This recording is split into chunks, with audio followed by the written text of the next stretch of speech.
Question आहे the naughty boy had changed the name आणि change this sentence into simple future tense.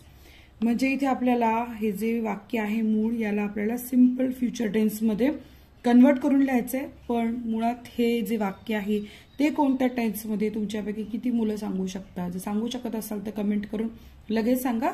आणि ज्यांना येत नाही त्यांच्यासाठी मी सोपी आयडिया सांगते की हा जो कर्ता असतो, हा जो सब्जेक्ट असतो, त्या सब्जेक्ट नंतर येतो तो वर्ब, हा हेल्पिंग वर्ब येतो. हा हेल्पिंग वर्ब काय आहे बघायचं. इथं जर हॅड आलंय याचा अर्थ हा पास्ट टेन्स मधलं वाक्य आहे आणि हॅड प्लस मूळ क्रियापदाचं तिसरं रूप आलंय म्हणजे याचा अर्थ हे पूर्ण वाक्य आहे पास्ट परफेक्ट टेन्स म्हणजे पूर्ण भूतकाळातील हे वाक्य आहे. याला तुम्हाला साध्या भविष्य काळामध्ये रूपांतरित करायचंय.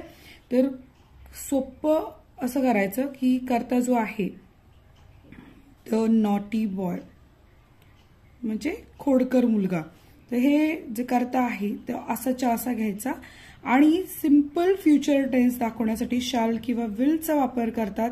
तर इथे द नॉटी बॉय असल्यामुळे आपण इथे विल लिहिणार आहोत. द नॉटी बॉय विल आणि क्रियापदाचं इथे तिसरं रूप आहे परंतु सिंपल फ्युचर टेन्समध्ये याचं मूळ रूप इथं आपण लिहिणार आहोत.